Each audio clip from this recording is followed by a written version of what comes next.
I gotta say though, finding movies on this thing is a lot better than some stuff it could have been. Oh, hey! When I was like, "What is your nudie USB?" Nope. It's other contraband because it's illegally downloaded. You wouldn't. What is it? You wouldn't steal a car. You wouldn't steal a purse. Basically, long story short, I found a random USB drive that has movies on it that I have. We're baffled because We have no idea where it came from. It's a mystery.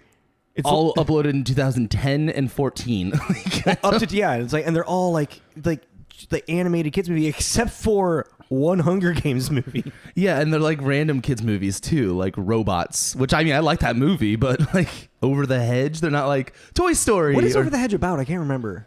What's that one? I just remember it takes place in a backyard, and there's like a raccoon. Oh, and I remember this one now. Squirrel. Yeah, no, I think the raccoon. No, Bruce Willis is like one of the characters in it. I think he does the voice of the tortoise.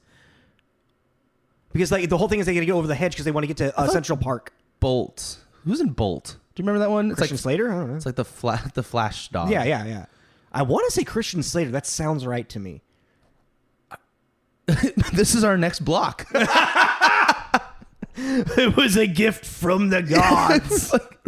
Actually, yeah, we do want to do random ass kids movies. There's 4 right here: Bolt, Over the Hedge, Robots, and Surf's Up. Wow, yeah. Jesus fuck. All right, let us in. This is Tommy. This is Jacob. This is Tommy and Jacob's mixtape.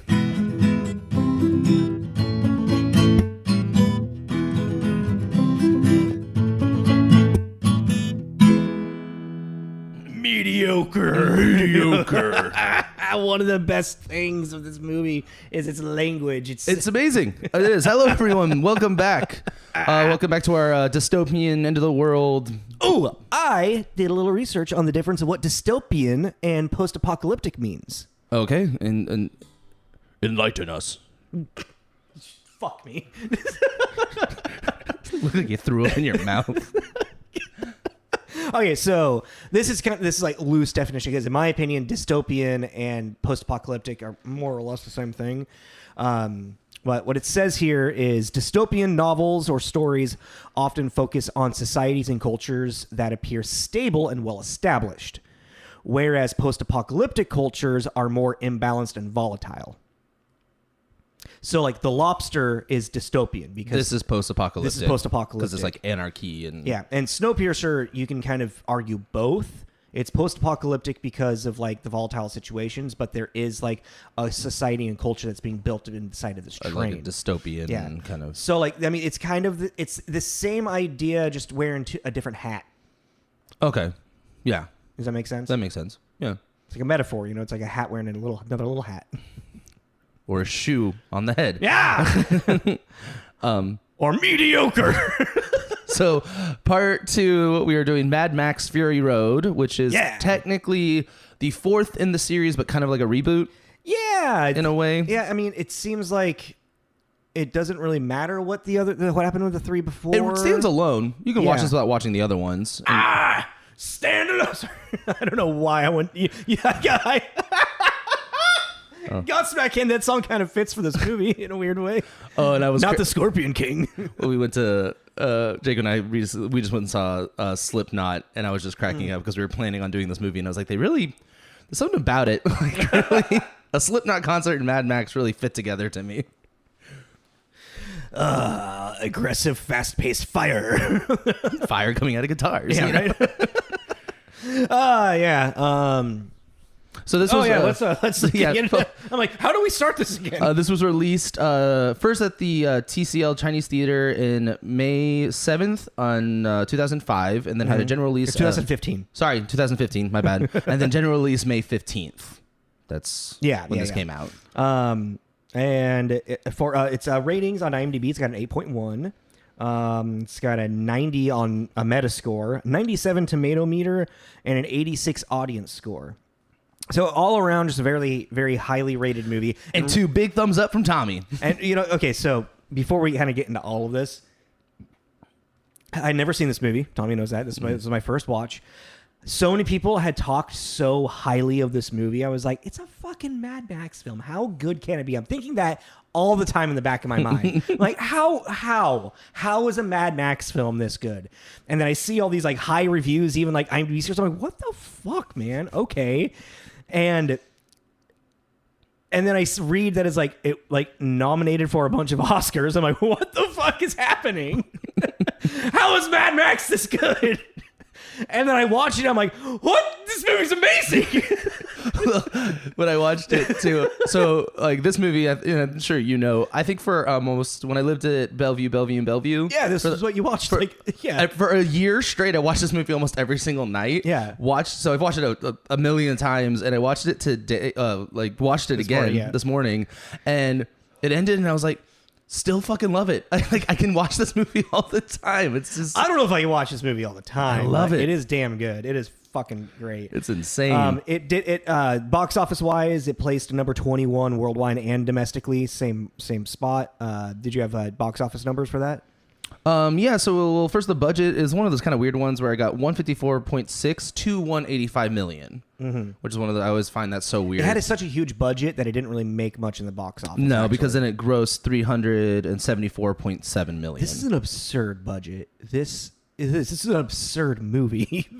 the shit, like all the stuff they like. Just think about it this way. Think about just all the shit they destroyed. Yeah, cost money to do that. There's not much computer like graphics. No, it's primarily practical effects, which is also makes it, when you know that, makes it so fucking cool. It's fucking insane. Yeah, it's really cool. The amount of gas they had to go through. Could you? This was a very wasteful movie. This is an environmentalist nightmare. There's a reason there's a hole in the ozone. Mad Max Fury Road. Stop blaming the cows. It's Mad Max. All right. How many movies did you have for 2015? Only 33. Dude, 19. Really? Yeah. It always makes me wonder what was going on that year. Well, 2015 is the year I graduated college. Oh yeah, we just had this conversation. What did we just do that was around that time? I don't remember. Well, anyways, okay. Snowpiercer was the year right before that. So. Oh, okay, yeah. So the years like 2010 to like 2015, 2016 for me is like I was doing school, and then I was when I after graduated, I was like in with Don't Do It. So I was like that was just like and working 6 days a week pretty much. I was just nonstop either working or working on a project. So yeah, I didn't have much time to watch movies. So unless it was like Star Wars, a big event, it was not really a thing I cared about. Yeah, even the top 5 was Force Awakens, Jurassic World, Furious 7, Age of Ultron, and Minions. Yeah, saw 3 of those because they were big. Like Force Awakens was a big deal. Jurassic World and Age of Ultron. I think at one point I've seen Minions. I'm sure. I feel like also around during the middle of the 2010s is where just casual movie going started to decline. Because there is it's either like the big blockbuster is what you're going to go see, but like the indie, you're like, oh, I'll just wait for that to be. Oh wait, yeah. Anywho. What's your synopsis for Mad Max? Since we're talking about Mad Max, woman liberates wives of crazy cult leader with help of insane drifter ex-cop while being chased through the desert. What was it? Did you say woman liberates? Liberates wives. Okay. I was just trying to figure out what that word was, but yeah, no, that's on point. Ex-cop. What would you? Sorry, I was really focused on the liberate. What was the second half of that? Woman liberates wives of crazy cult leader with the help of insane drifter ex-cop while being chased through the desert. All right, cool. All right, yeah. That's it's movie, very accurate. This movie is just a very long chase scene. It's the entire which movie. Is actually what is kind of like the one of the magical things about it as well. Well, it's also like I was reading the reviews about it, and a lot of people were saying like, well, it's basically just this, and it wasn't like negative, but it was kind of like that's all it is. It's like it's Mad Max. Yeah. It's always about cars. At the end of the day, praise the Chrome God. Yeah, like that's what you're going to see. It's just like we were talking about with Godzilla and stuff. Like, yeah, that's what when I go see Mad Max, I want a bunch of explosions and cars. When I see Godzilla, I want a giant kaiju. Yeah, fighting other giant kaiju. I don't care about people. Fuck the people. And also, this movie has like very little dialogue. It really is. Which also, okay, I got really confused because I remember like when people were talking about it, it was like they were talking about how Mad Max isn't really like the main character. And I'm like, okay, sure. And then they're like, yeah, he doesn't even talk really. I'm like, what do you mean? And someone told me at some point, like, no, his like tongue's cut out or something. And I was like, what? So I was waiting for his like tongue to be removed at some point. No, he just doesn't really have much to say. Which makes sense. He's just in the situation. There's not much to talk about. We just gotta go. We gotta go. Go. We don't need to talk about it. Even Furiosa doesn't have much to say. It's like, it's either like, get the fuck out of my way, or I'll kill you, or let's go. Yeah. Like, you know, like Nux has the most to say about anyone. Yeah, and it's just kind of ramblings of a lunatic. Yeah. All right, so let's get into the people behind this, because this was written and directed by the man who created this, which I didn't know. Which is awesome. Yeah, it's great. George Miller, who he's really only, this is kind of like his bread and butter, I feel. Mm-hmm. Because like the only other stuff that I saw as he has like a really weird. He has a really weird one, but like the ones that stuck out to me that I was like, oh, I really like those, or I really liked those, was like Witches of Eastwick. Which is funny because we were talking about that because we did James and the Giant Peach. Mm-hmm, yeah. And he directed one of the shorts in the 83 Twilight Zone movie, one of my favorites, the A Nightmare on 20,000 Feet. Okay. Which in the movie, that's John Lithgow is the one that's something on the out. wing. Yes, the gremlin on the wing. Yeah. Yeah. Originally done with William Shatner. Yeah.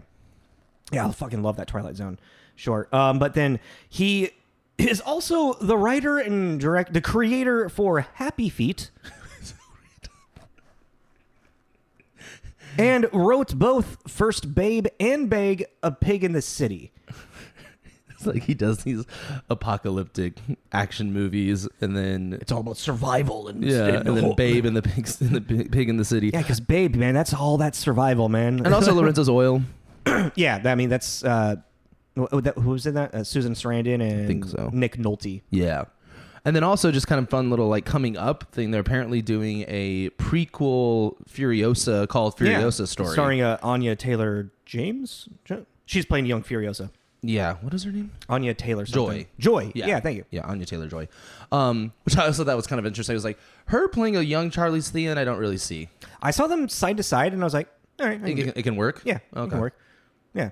But yeah, I'm really excited. Oh, and even then too, apparently there's a lot of like stuff in the pipe works possibly for more Mad Max, even another Tom Hardy Mad Max. And really? Because I don't know, after like reading some of the conflicts that they had with this, I wasn't sure if they would want to bring Tom Hardy back. Well, I mean, he did also apologize. Okay. He did actually? Yeah, he did. I never saw anything. At one of the like premieres. It was because like in this movie there was so much like kind of the director had a vision and the actors, even Charlize Theron, couldn't see like what they were doing. They were like confused at what are we doing right now?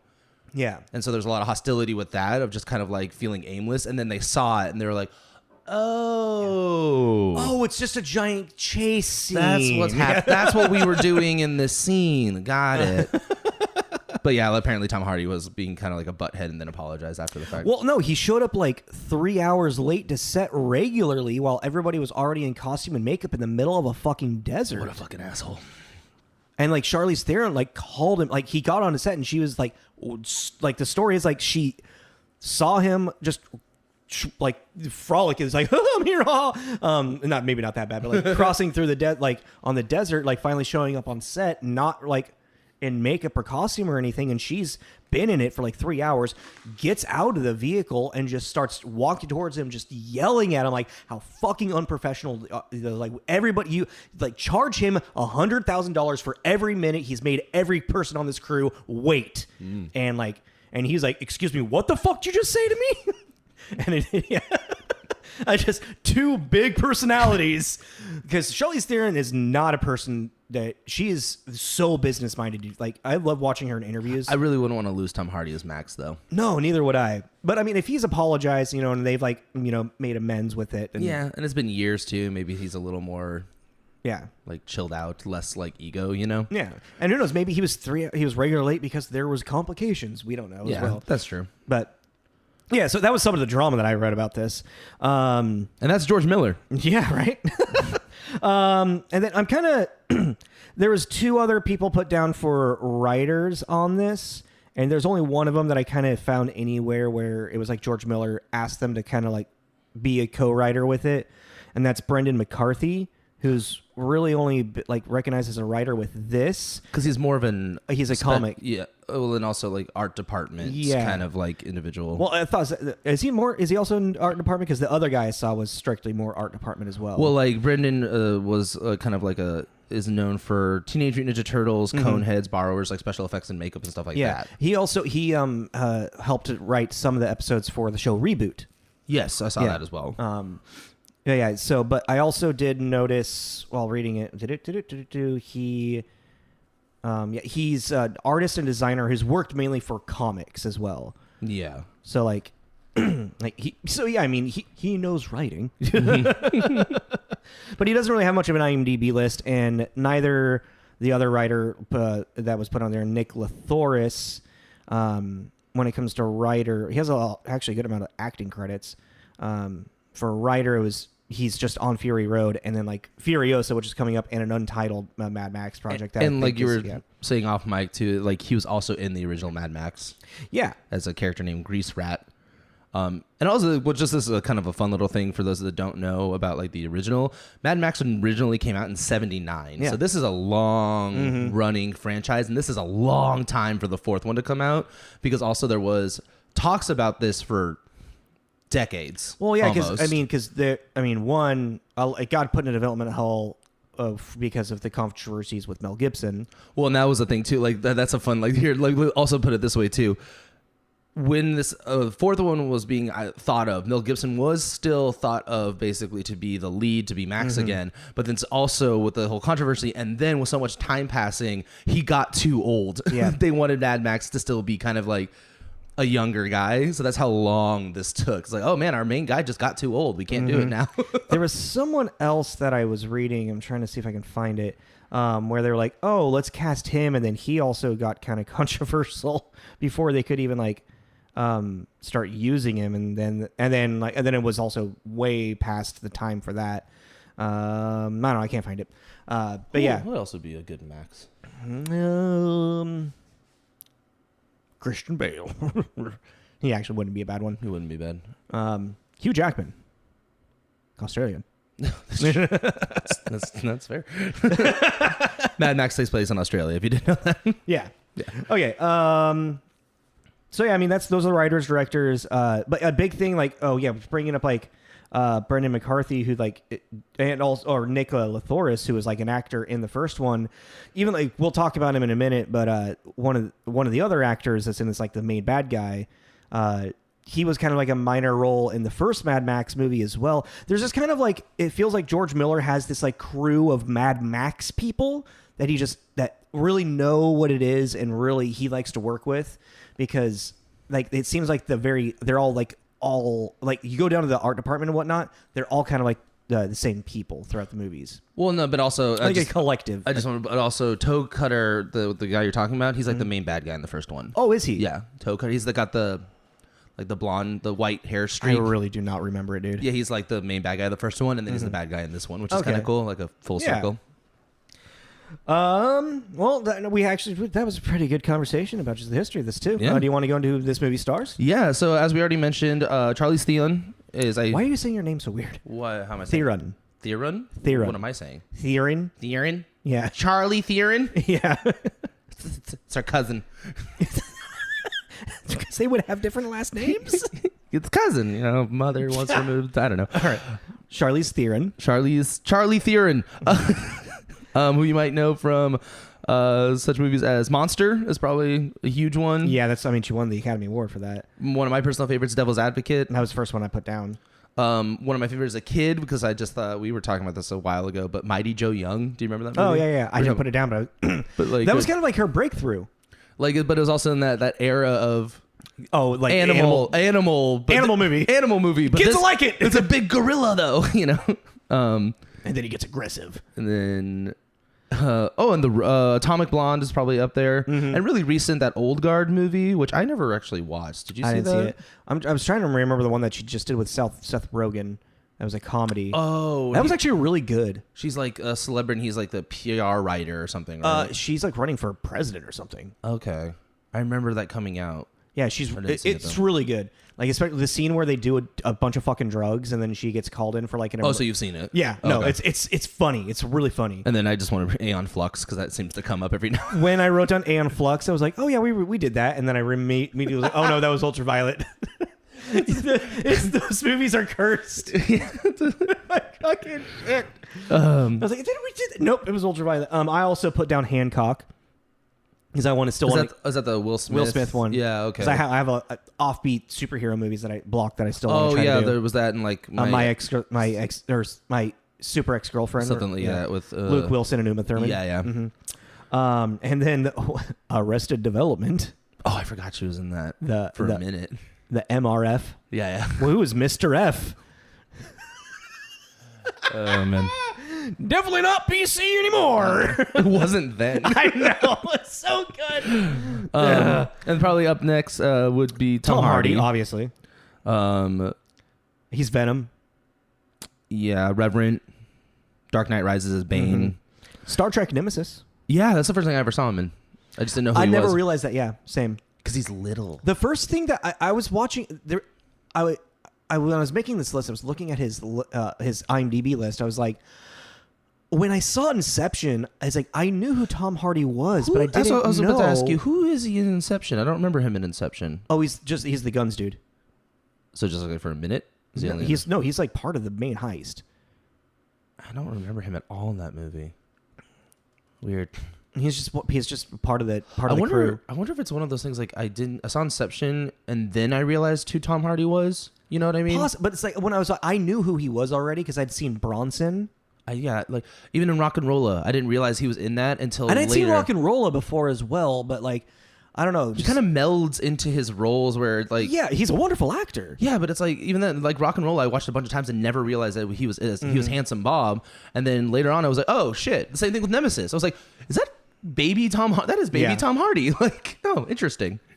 Yeah, he's very like I don't know how he just became such a popular name with my friend group in a big way, I think, and it was just.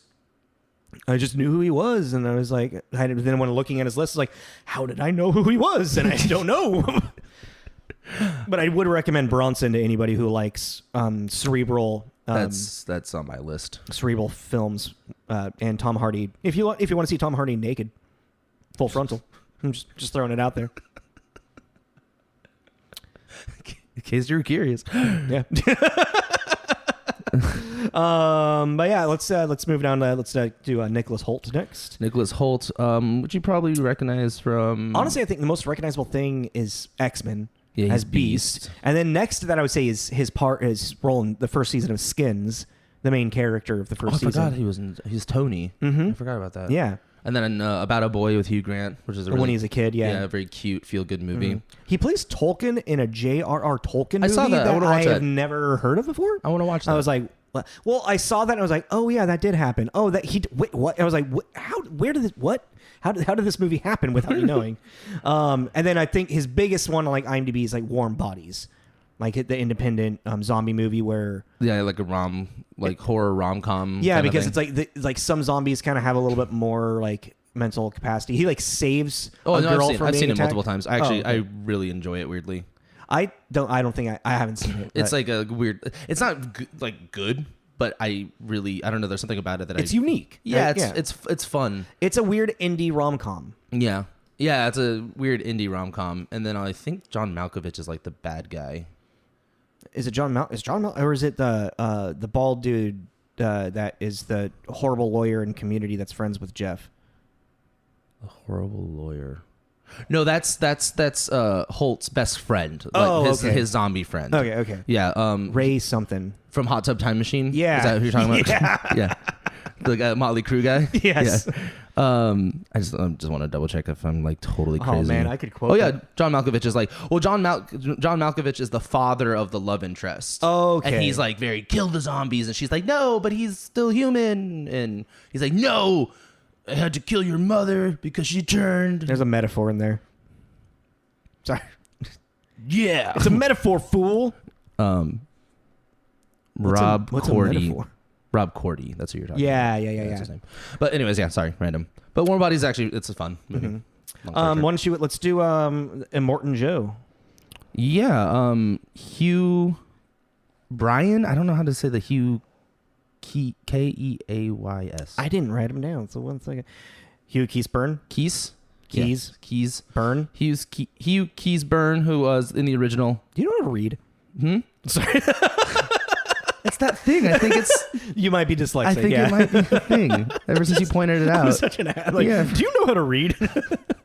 Hey, that'd be perfect. We'd be like two peas in a pod. I'm dyslexic. You have Tourette's. It'd be great. Yeah, because those are similar things. No, but it's just like. Is that the name of the show now? Dyslexia and Tourette's Boy? It's the new comic book. Could you imagine a superhero's name is just I am dyslexia? With two of those letters switched? Right. I was like, that's still a fucked up word. But yes, he was toe cutter in the original Mad Max. He did pass away in 2020, so this was actually his last movie. And he is a awesome bad guy. He was. Oh, he just had to put a presence on. Also, I gotta say the costume for this with the art and the art department and the makeup that he has makes him look fucking terrifying. And also the lore, like they don't really explain it in this one in the movie at all, but like, and Immortan Joe is a new character for this specifically, but the lore is really cool. And I did a lot of research because also there's not really a tie-in, but at the same time there's a Mad Max video game that came out. Yeah, it was fun. Actually, made me kind of want to play it. It's actually really fucking cool, like to be like again, it's not tie-in because it's a totally different plot, but if y'all haven't checked it out, the Mad Max video game that came out in 2015, I highly recommend. That shit is, just like the movie, is bonkers. Yeah. Like, even you're driving around, you get hit by those storms. Yeah. It's insane. Like, you're like, oh, shit. And you got to, like, dodge lightning, and it's very fun. And then... I just quick shout out to the Five Wives. Oh, yeah. So because, like, one of them is now a very popular actress by the name of Zoe Kravitz. Mm-hmm. Well, I mean, she's in the Batman and other things. She's so popular, I know. So yeah, Zoe Kravitz. We have Rosie Huntington Whitley, who is, I believe, a Victoria's Secret model originally. That's what we read, isn't it? Yeah, and then Abby Lee, who is also a model. Where's the other? Then Riley Keough and Courtney Eaton. Yes, and Courtney Eaton is actually a Australian native actress. Mm-hmm. So those are... Oh, and then also just kind of a fun... Another shout out is one of the other War Boys was Josh Hellman. Slit? Yeah. He's a young Stryker in the X-Men series. Oh, is he? Yeah. Oh, cool. Okay. Yeah, this was like one of his earlier... I didn't even fucking recognize him, honestly, because of the makeup and whatnot. Yeah, but he was great, though. Yeah. Like, him and fucking Nicholas Hoult were great as War Boys. With that whole, like... Witness me! The War Boys would have been really fun to be. Even the extras.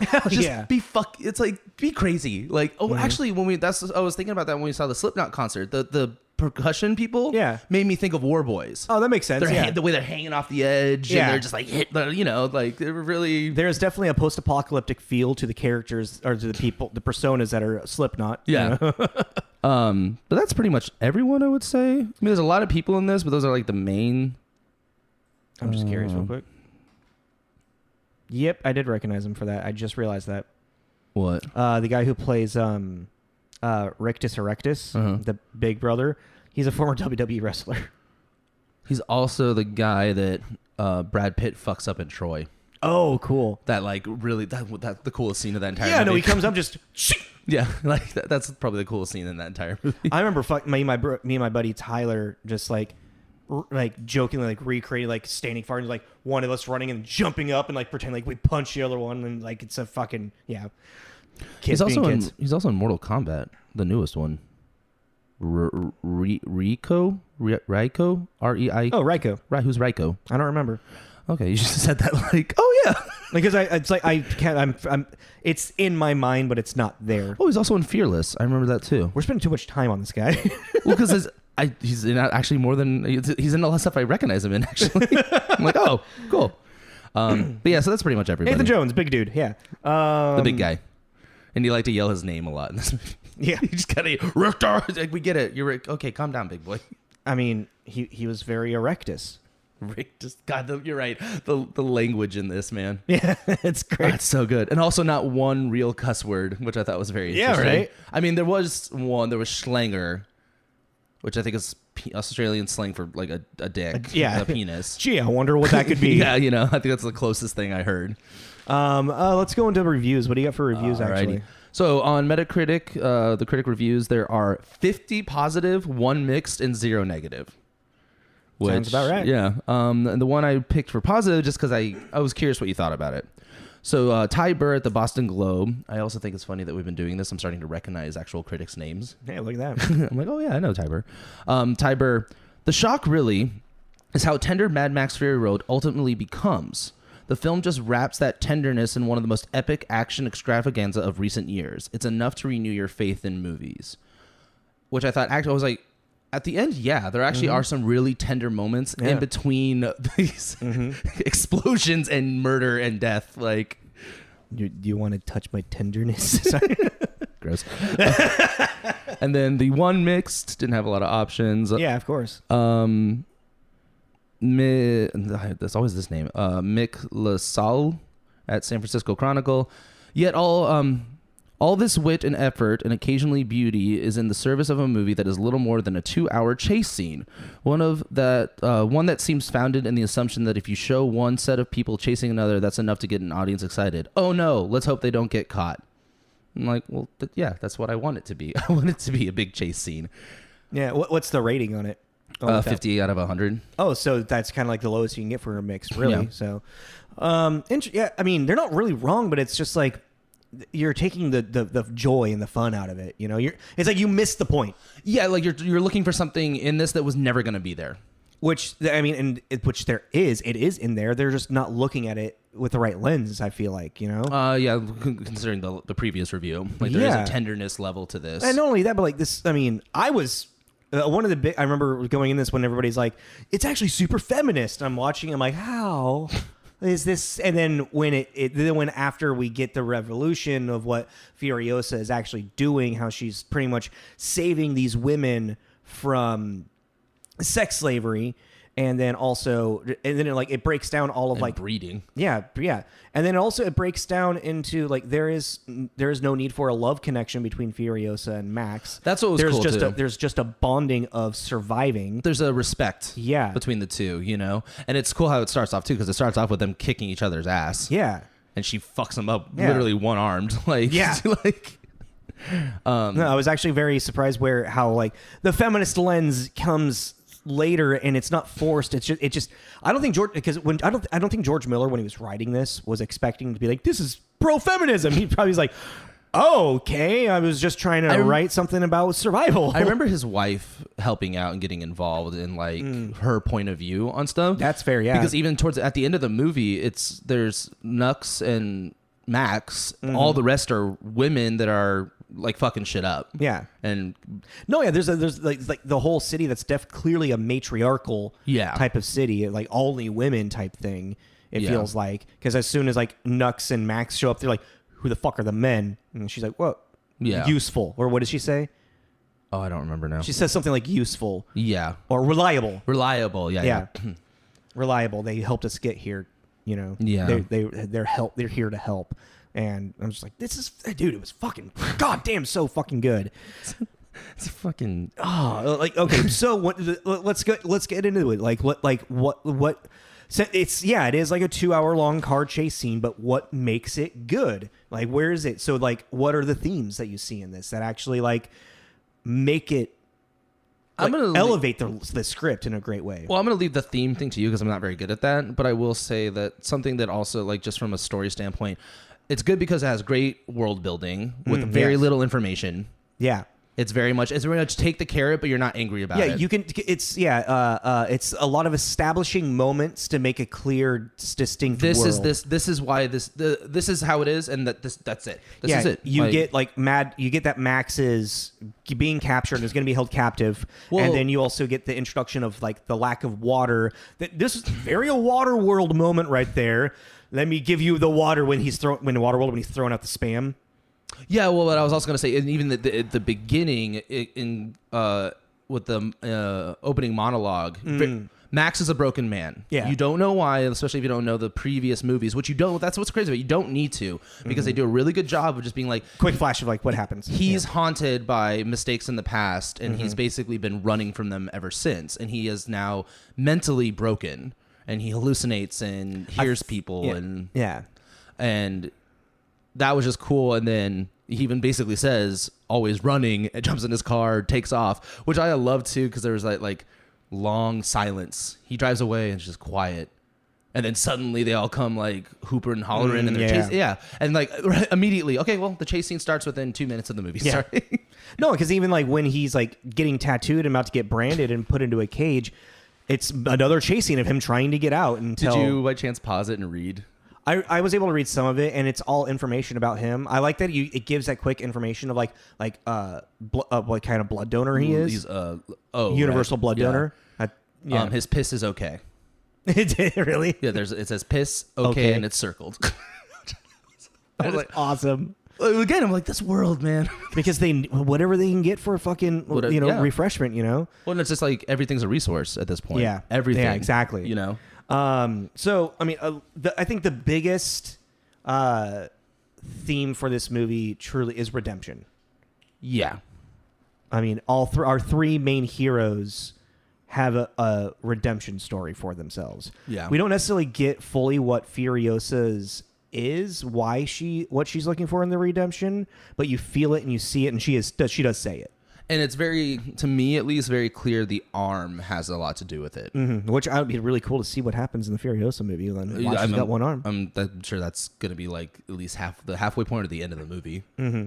Because also or the 3/4 point, yeah. She implies that she's done this kind of stuff before. Exactly, yeah. So that's probably was a punishment for something. Yeah, exactly. And also she had the branding of one of the wives, so I think that she was one of his wives that she turned into, like he turned into like a warrior.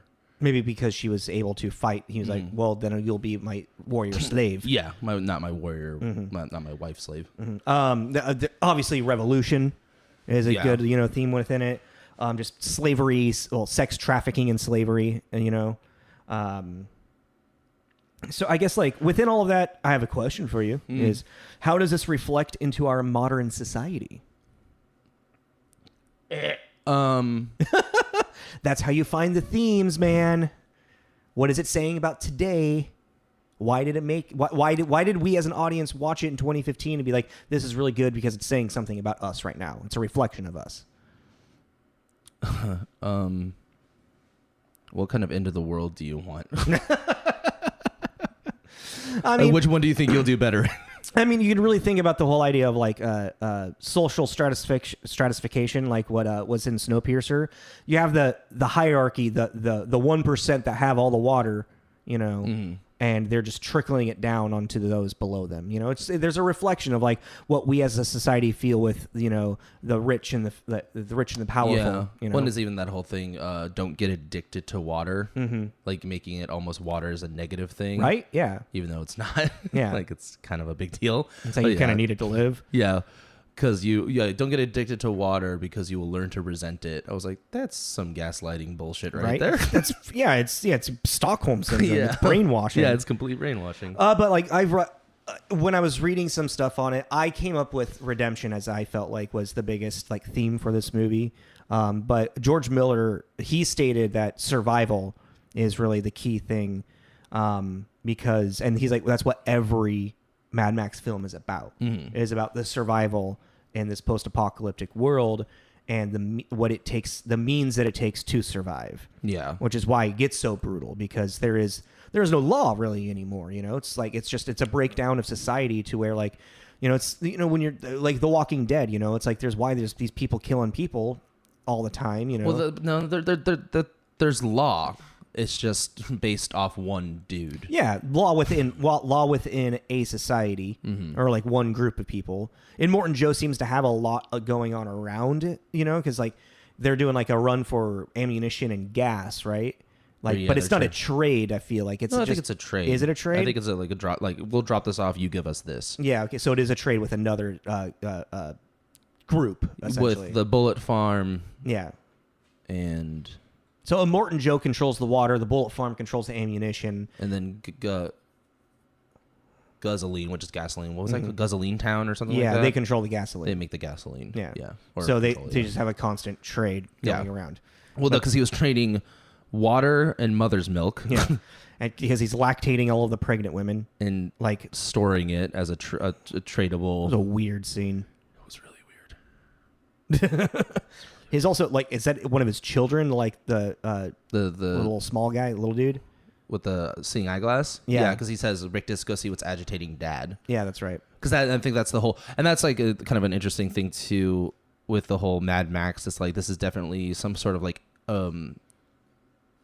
radiated world kind of situation, because a lot of people are like he's trying to breed the most perfect specimen to like take like Rictus, like, you know, like perfect in every way is like his fixation, because also all the war boys have like tumors and growth and stuff. So there's the earth is sour, and there's something weird about them always needing like fresh blood, like blood. They're like, what does it say about Nux? Like he's like, oh, he's this war boy is low on fuel. Yeah, bring out one of the blood bags. We gotta top him off. Yeah. And it's like, and that's also the whole world building thing. You just go, okay, so the war boys are kind of sick. That also leads into they even call themselves kamikaze war boys. Yeah, they know they're gonna die, but they want to do in great shows of fashion, of loyalty to their god, basically. So it's just like for Immortan Joe who holds the door to Valhalla for them. Oh yeah, and like Immortan Joe, he got that name because he basically took the Citadel from a bunch of raiders by himself and didn't die. So it created this lore that he was immortal. So that's why you could call him Immortan Joe. So by the fact that he like killed all these guys and took it over himself, it created this persona. Clearly he's dying. Like, he doesn't look like he's doing too hot. Witness me! Like, Immortan Joe looks like he's on his last string right there. Yeah.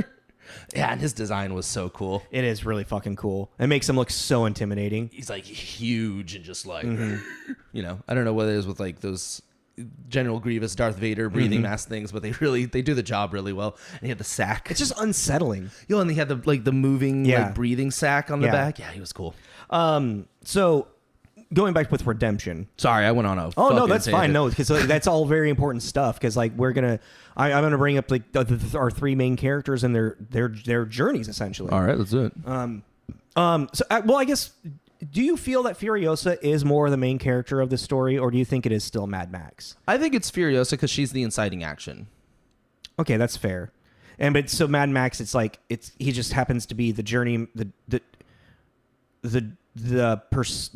perspective of the journey, because this would have happened without Max, because this is her plan, she was going to do it, and Mad Max ends up helping out.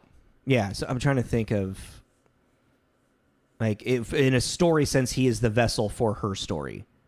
That kind of takes away the feminist part of it if it's like because he's the vessel for it, but like she would have been doing it regardless. He's tagging along for a benefit to him. I mean, I think it is a benefit for him, and then, well, that's what it starts out as, and then, so for Max, like, his redemption is like, he wants his own freedom from what's happening to himself right now, obviously, but then he finds, like, a reflection of himself in these young women and Furiosa, and kind of gets stuck, but then finds himself, his redemption is to help them get what they need, because also it like makes it very clear that he had a group of people that he feels let down and are dead because of him. He's guilty of, he feels guilty of it, and those scenes are actually like when they like show up are really intense. You let us die. The flashes and whatnot. They're like really, they're cool. PTSD, is what he's dealing with as well. Even that whole like the when he escapes the war boys the first time, that entire scene is awesome. Oh yeah, and just it has this level of just like orchestrated chaos. He's all tied up in like just the way it's shot and him running and jumping over, and I really like that intro scene. No, it was fucking great. It was a wonderful chase scene. This whole thing is just a wonderful chase scene. I mean, if you really think of it, it's like that whole introduction of like him being chased through the everything. That's kind of like the movie in a bottle right there. Yeah, actually. It is. Good point. But yeah, so his is redemption of trying to help these people to kind of make up for when he failed the first time. Yeah. kind of like vibe. And he gets that redemption because not only by I love that he starts off like as a blood bag and then finds himself again at the end becoming a blood bag. I never thought about that. Yeah. Oh yeah. Like there's a strange, nice little button. It's like, but it's now by choice, and he's doing it for the betterment of somebody that needs it, as opposed to. Yeah, and then he also gets to help these people and then still get his freedom because then he leaves and he's like, he's a road warrior, you know? Yeah, like, I love that scene of like as they're being lifted up and she looks around and doesn't see him and then sees him just like walking away in the crowd, and it's just kind of like the take care of them. Yeah. Like where he's like, this is you now. And he just These are your people. Take care of them. Disappears into the crowd. Yeah, because that's what he wants to do is go and be on his own. Yeah. And then Furiosa is just. So yeah, I guess we don't really like you said, we don't really know what happened. I mean, you know 100% what she wants is to get these girls free. Yeah, and because of the branding, it's clear that she has more connection with Morton Joe. So you got to really think like, what is the information that we have with her? So what I wrote down was Furiosa wants to save these women from what she herself has endured before, and we don't know what to extent that means, you know, of what she has endured. We just know that she has, and when she gets them to what's supposed to be the green place, and then finding out that it's gone, and how she then just feels the sense of, I have failed these women. That was a really cool I moment promise this, and she just it's like I have not only it's like I have failed these women, but my home is gone. It's like things are like just that when she just like walks out into the desert and just collapses. I was just like, I was so moved. It was wonderfully shot. Charlize Theron does a wonderful job in the moment of it, because you finally see her vulnerable, because this entire time she's been just so keeping it together, ready to just like fuck. Yeah. She's ready to fucking kill anybody who's gonna hurt these young women. Yeah, you know. And then, and that's where like her redemption, because she says like, I'm doing this for redemption. Because who knows? Maybe she fucking went out and found these young girls for a Morton Joe. Oh, yeah. Maybe she was like a slave, like a traitor. Yeah, interesting. That would be. And now she feels like it's her responsibility to save these young women. That would be cool. That might be what fucking the Furiosa movies are going to be about. Like, that'd be cool. She's like the bad guy, and then she becomes the Furiosa we know from that. Well, I mean, because she was like, what is the imperturator? Furiosa, because her name is Furiosa, but she is Imperator. Imperator Furiosa, which is kind of like general. Yeah, it's like a general for him, and she's not like a war boy type general. She's also the only woman in his military force. Yeah, militants. Yeah, yeah. Interesting. I'm really curious about that. I mean, I was even like when I was reading that there was talks about the Furiosa things happening, and then also I want more Mad Max. I love this. The world in general. The world is so fucking cool. I mean, it's Mad Max presents Furiosa. Yeah, like I don't know. I think it would be cool. Yeah, no, I'm after watching this, I'm totally down for the movie, especially seeing it in the theaters. So that'd be cool too. Yeah, like this. Yeah, this is a very visually. Yeah. But like she brings up how she wants that redemption, and Max kind of like hears that. And then when he comes, like when she's like, we're just going to drive 160 days. We have enough gas to go 160 days in that direction. And then when Max is like, all right, look, if you go, like, we can go back and take it because all the military is gone. Tom Hardy's voice in this was really good. He just sounded like himself. No, but he did like a lower, like he was just a always little gruffer. Yeah, he was always just kind of down here, you know. Oh, okay, I see what you mean. Yeah.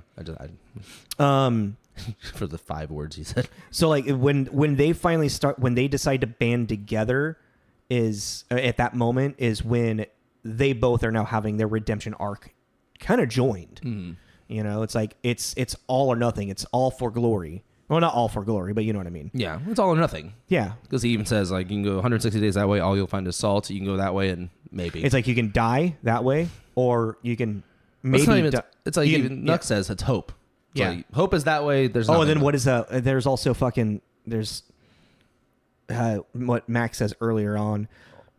Hope is hope will get you nowhere, or hope is just what I can't remember. I can't remember what he said. I know what you're talking about But really quick, just moment that just popped out is when they're finally getting the truck unstuck in like the muck area, and Max just walks into the darkness and then comes back covered in blood and has all the guns. That's one of the coolest non-action moments ever. Like I'm bummed because I want to see what happened, but it's so badass that he just goes like, leave. Like, if I'm not back, leave. Like, And he comes. He's got like a little belt thing on his, like a bag on his shoulder, and he's holding a knife. And you're like, what is he good at? He just disappears into the fog. Yeah, it's like very like, I am Batman.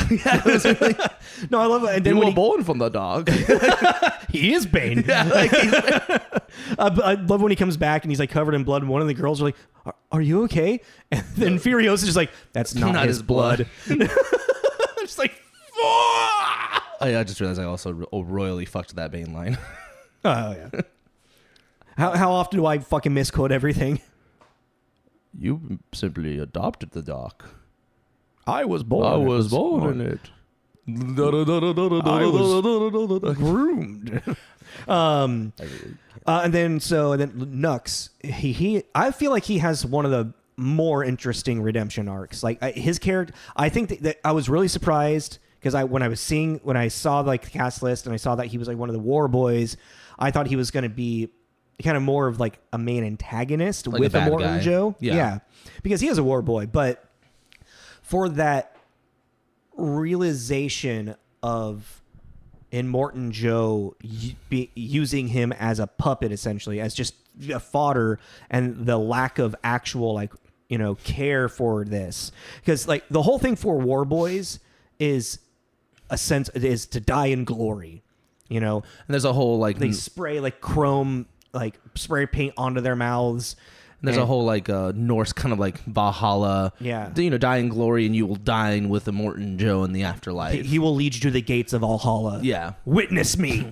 V8. Yeah, dude, it's like the and they worship and obviously in this world too they worship the engine like a car engine, so they chant V8, and and that's the thing too with the world. Is just there's so many of these moments that are just so ceremonial, when he finally calls the war party, they all go to the wall of steering wheels and grab them, and it's ritualistic. And that's what made it cool, they grab it and it's like this, it's like a cult of cars. It's fucking fun. It's like everyone has their own like steering wheel that they plug into whatever car that they're gonna drive.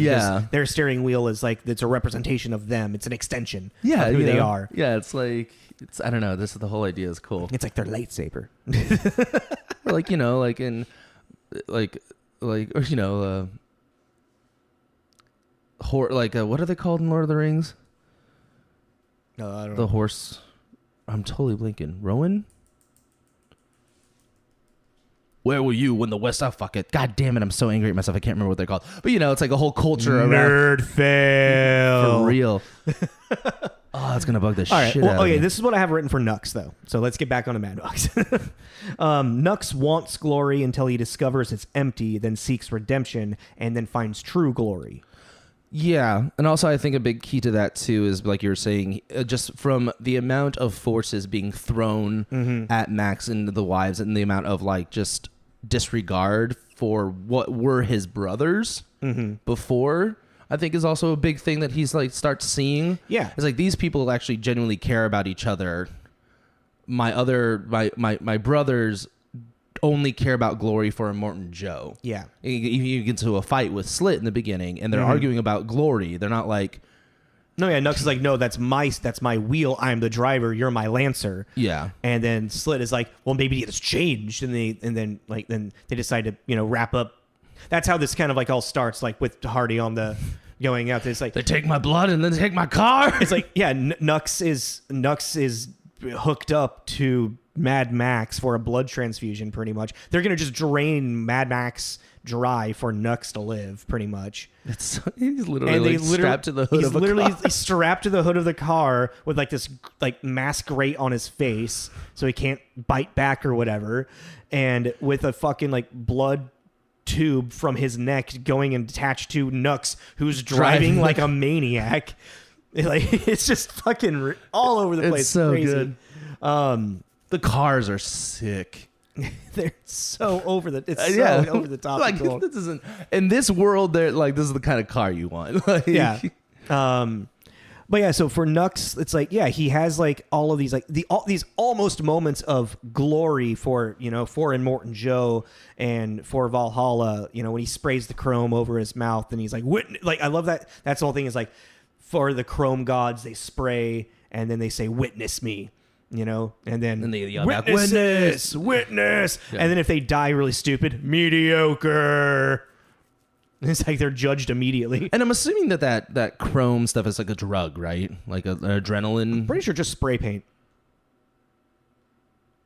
Well, because that guy's like, he had an arrow in his chest. Yeah, spray paint's going to fucking get you high. God, that was a great scene, too. And the guy gets shot in the head and in the chest, and he does the double boomstick down on the car. That was fucking cool. I mean, yeah, it's like you're inhaling the paint inhalants. It's going to give you an adrenaline rush really quick. I was so... You know how you can link Spotify to your PlayStation and, like, play music? Yeah. I was so into the Mad Max game, I made a playlist called... Yeah, I remember. The So Shiny, Yeah. So Chrome. Mm-hmm. It's a really good playlist for that game, too. So, yeah, with Nux, he keeps having... Like, he almost dies, like, witness me, but, like, the car... Like, Max actually kind of, like, saves him somehow in the car crash. In the storm, Yeah. And then... Well, because then this is, like, also just, like, he ends up, like, pumping out all the gasoline and lighting a flare. Yeah. Like, these are the extents that these war boys are willing to go. He's going to blow himself up, and he's stoked about it. Like, he's like, this is going to be great. Because this is going to be... It's for Immortan Joe. It's for Valhalla. And it will guarantee my afterlife. Yeah. It's like, it's really... Again, I just think those characters would have been really fun to play. Yeah. And then with Nux, when he's finally actually speaking with Immortan Joe about how he's like, I know a way to get on there and whatnot.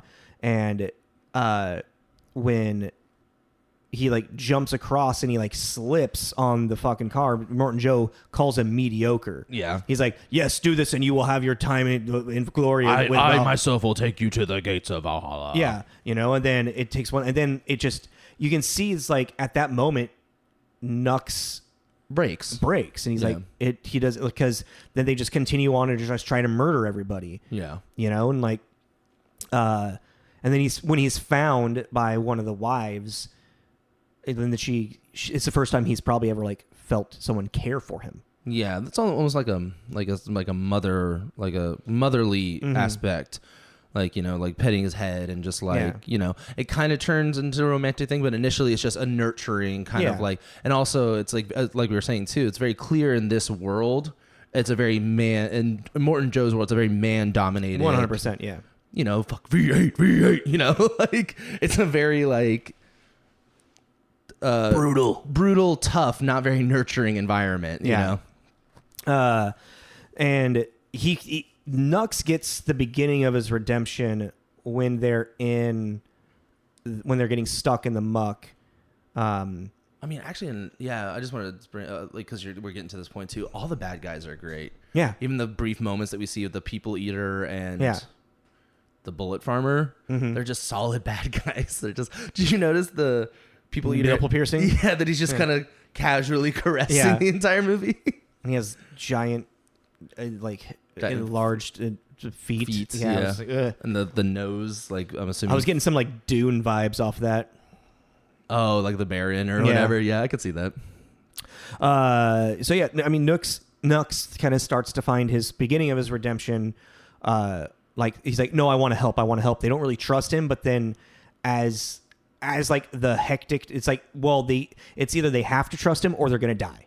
Yeah, it's like that's another. And it's like that's where like George Miller's like theme of survival is like it all comes down to those split moments where it's like we need to survive. What can we do to survive? And it goes back into the no dialogue thing. Yeah, no reason to talk about it. We got two options. Yeah, we trust him and see what happens, or we stay here and they catch up with us and they kill us. So and he proves himself reliable as Furiosa says and helpful. And then really his sacrifice at the end is like that's when he's. That's one of those tender moments. Yeah. When he says like to her, witness me. Yeah, that was. And it's not like witness me because of how cool it's gonna be. He's like, witness me as who I am for you and what I am doing for your life, and to help. Yeah, and it's just in between them. It's an intimate moment. Yeah, and it's wonderful, and that's what it's like. His redemption and his search for glory, he truly does find it. He finds his glory in, with sacrifice and death, in the same way that he had been searching for it the entire time, but it was just with a different perspective. And it was actually for something he wanted to, I guess he wanted to both ways. But yeah. It was actually, there it is. It wasn't about glory. Yeah. It was about actually helping. Which then makes it glory. Which makes it glory. Yeah. So his character arc with that, I think, is the most interesting in the entire goddamn movie. He was, yeah. He's the most complex character in this movie, in my opinion. He's basically, they even say too, he's a kid. Mm-hmm. And the wives having lived in this society know exactly what a Morton Joe and what the society does to them. Yeah. It's like they kidnap children, they brainwash them. They're in a situation where they're getting sick and dying young, and if not that, they kill themselves for this guy. Yeah, it's we feel bad for him, or she does at least. Oh my god, when they lose one of the wives. Oh yeah, when Furiosa is like, "Did you witness it? Did you see it?" Under the wheels. She went under the wheels. That was. But did you see it? Well, and that's even that's what it's saying about the whole lore thing too. It's like.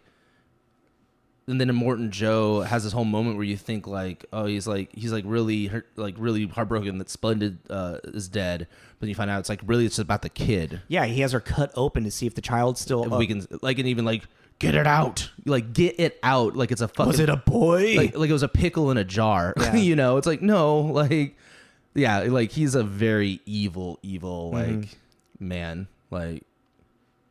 And dude, what happened to Miss Kitty? Which one was that?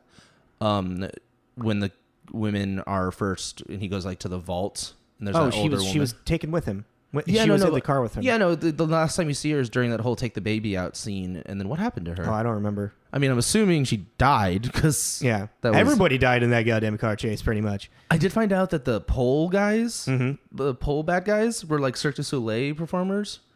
I thought that was actually computer generated. That was practical. Holy shit. This movie, I watched this movie just for the practical effects because it's fucking insane what they do in this movie. Wow. Damn. Yeah, that blew my mind. It's insane. Oh, but you totally distracted me. Okay, I wanted to get into the death of Morton Joe as kind of as its final climax thing, because how that happens is super fucking Furiosa, because she's killing herself to do this. Yeah, at the end of her hate and rage for Morton Joe has kind of been fueling her for a lot of it, and this is the first moment where you really see it, because she even says too, "Remember me." Which kind of implies, too, that once she was cast out, whatever happened in the past, she was still put in this position of a general kind of a power, but she has not had interactions with Joe in a good amount of time. But also I loved that it wasn't this fucking knockdown, drag out fight scene with him. Suddenly, it's this dude's 86, he's on a respirator. A lot of his power is just the showmanship and his men behind him. Yeah. I was if he suddenly pulls it out of his ass that he's going to start fisticuffing with people, I was nah, let's not do that. I forget exactly she rips off his mat. Does she hooks on a harpoon to it. That's right. And then the chain gets and rips his face clean off. God damn, it was so good. It was such a good fuck you, Joe. I think I actually, because even Zoe Kravitz's character helped a little bit in that fight, because she was captured in the car. Zoe Kravitz, she's a scrapper. Well, she actually is kind of one of the more. She had a bigger role out of all the wives, because at first it was Splendid, obviously, because she was the favorite wife, and then she was kind of their leader. They even say this was her idea. Yeah, they're following her, and then when she passes away, it kind of leaves this open. And now, that's why the other one is he'll take us back. Yeah, she's, and I think she was called something the Fragile. Yeah. I was just looking at that. Cheeto the Fragile. Yeah, Cheeto the Fragile. And then Riley is Capable. Zoe Kravitz is Toast to the Knowing. Abby Lee is the dag. Yeah. I don't know. But I mean, yeah, I mean, I see actually Toast the Noni because she's the one that's like knows how to reload the guns, and she's like keeping inventory and like keeping track of like the events for everybody, you know? Yeah. Yeah, I mean, this movie, it ends in a wonderful like moments of glory. Yeah. With Furiosa as they rip off Immortan Joe's face. And it's so satisfying because like it's like the revenge that she's able to get, but then like the last moments, like as Furiosa is dying, is literally dying, like she sacrificed herself for this. Max like refuses to watch and let someone else die. Yeah. Which is then he makes the choice to become the blood transfusion for her. Because that's also a thing that they write is universal donor. Yeah. I just found out that the guitarist is actually somebody. Is he an actual guitarist? Yeah, Iota. Iota is an Australian performing artist and just made theatrical debut in Hedwig and the Angry Itch. Oh, interesting. Performance as Hedwig. Oh, cool. Yeah. I think that that's literally probably the most ridiculous like showmanship of this entire movie. Everything is kind of believable until that. Not believable, but you know, it's what's interesting is like grounded. It's thinking about. Remember if you know, like in like the older like war days, you had your drummer boy. Yeah, like music, march of the drum, and like percussion. It's always been a percussive thing. Yeah, yeah. And they have their war drum boys kind of on the side.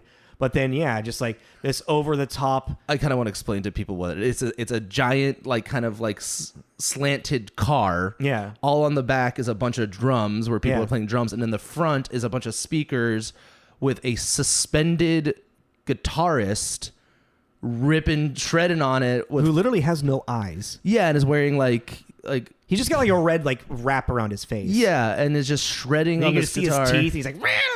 And it's like blowing fire. Yeah, it's like the most ridiculous thing. But it's like has a purpose too, because that's also like how a lot of the time this group knows. Yeah. Because you hear the guitar off in the distance. Yeah. It was fucking bonkers, but it's cool. I'm sorry, I just wanted to bring up Iota.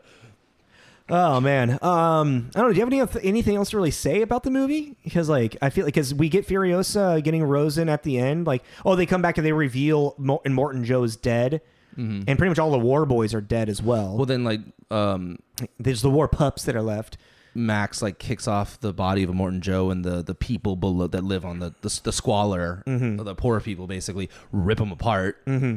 Which I was like, and they didn't like you. Yeah, and everybody's like, and then they open up the women that are left, like, being lactated, open up the floodgates for the water for everybody. Mm-hmm. But don't waste it all because well, and that's something that I don't know if you caught that too, but like they said, Immortan Joe is pumping it from the earth. Yeah, like he has some way of getting. That's what I thought too. I was like, is this like a limited reservoir? But even still, there's going to be a limited like totally. Yeah, I mean that still needs to replenish itself in a natural case of course of time. Nature. Yeah, But I just thought that was interesting. I was like, and that's another thing. That's what I meant too. Is like there's a lot of stuff they just go, this is how it is, and you go, okay, yeah, sure. Why not? I mean, because it's a post-apocalyptic world. You just kind of have to accept what it is, and you don't really like. It's one of those things where it's like you can question it and like take the fun out of it, but if you really do like kind of think about how they explain it through the movie, they do kind of explain enough of it where you're just like, oh yeah, okay. And it's also really and also on that note too, it's like the fourth of a series and it stands alone. You don't need to watch the other three. Yeah, 100%. You can just watch this one. Yeah, if you want to, because like we were talking off mic, the Mad Max movies are great and everything, but they're kind of rough to watch. Like as I tried to watch the first they're one. Old, Yeah, they just feel old. And like I mean, it's them trying to do all this like in-camera special effects with a very, very limited budget and with like things not, the art department not being as, you don't have the money to do what, yeah. And this had the money to do it and they decided to fucking do it. What, $148 million? Whatever it was? Yeah. Up to possibly 180. Yeah. But yeah. What a crazy roller coaster of a movie. Mm-hmm. Definitely a gizmo. Yeah, no, this is a gizmo. This is like 10 out of 10. This is probably my like top 5. I guess I'm going to be specific action movies. Mm-hmm. Like, this is probably number one. I can't even think of it right now off the top of my head. An action movie I like more than this one. That's fair. This was, I mean, it blows my mind that it's taken me so long to finally see it. It's like 7 years from it coming out. It's so and I good. remember when it came out, everybody like went and saw it in the theaters. Like, this movie's so great. I'm gonna go see it again. And I was like, all right, whatever, sure. It's just because it's such a almost like jumping off point from the original ones. Because when you think about the original Max, you're like, I was kind of the same way. Like, I didn't watch it when it first came out. I just kind of stumbled upon it, and I was like, that was incredible. Oh my god. But yeah, it's a seriously very entertaining, violent action chase movie. Yeah. Like, it's insane.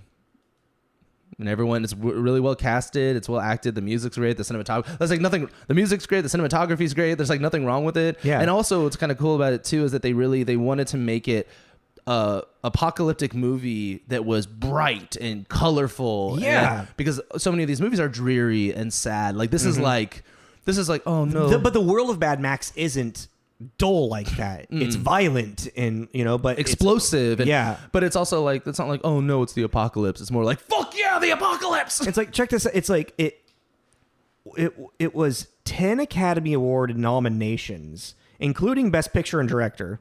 Shit, I didn't know that. Won 6 awards: Best Costume Design, Best Production Design, Best Makeup and Hairstyling, Best Film Editing, Best Sound Editing, and Best Sound Mixing. Oh, that's all true. Yeah. It's like, oh, like when I read that, I was like, oh, okay. This is actually an acclaimed winning film. It's like, I'm pretty sure like George, like, it's one of those things where I'm pretty sure George Miller, when he was like making it and like getting it up together, was like, man, this is going to be it's going to be awesome. And then it's like all of these Academy buzz. He's probably like, oh, I didn't know I was doing that. No, but also it'd be like in that kind of thing, like sitting there going like, man, we fucking killed it. Yeah. Like, god damn, we killed it. So yeah, I don't really have much else to say. This was a fucking wonderful movie. It's a gizmo. Yeah, it really is. It's a really. I highly recommend anybody to watch this movie. I'm super excited for the possibility of more of this coming out. Yeah, like even like when like the engine's breaking down and Max just looks at Nux and he's like, "Are you a Black Thumb?" Yeah, or you work on engine 1. Or even like Rick, like towards the end, grabs the engine and pulls it out, and there's fire, and just screams, "Rick dies!" That's that movie in a nutshell. Yeah. Do you want to? What are we doing next week? Next week is, I believe, Rain of Fire. Fuck yeah. Jacked for that. This is going to be a lot of adrenaline. Man, dude. We got to figure out I kind of want to do this off the top. But yeah, so if you've been listening, we do these blocks. If you have a fun suggestion, kind of like this, we were doing more like trying to do more action apocalyptic kind of thing.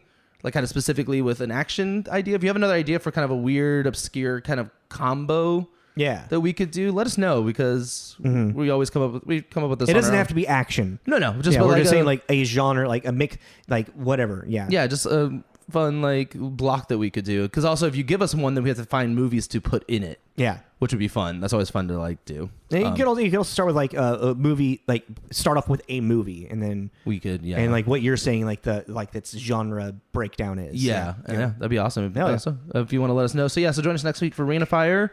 Please like, subscribe, share with your friends. We are a self-produced podcast and would love to hear from you and your support, all that fun stuff.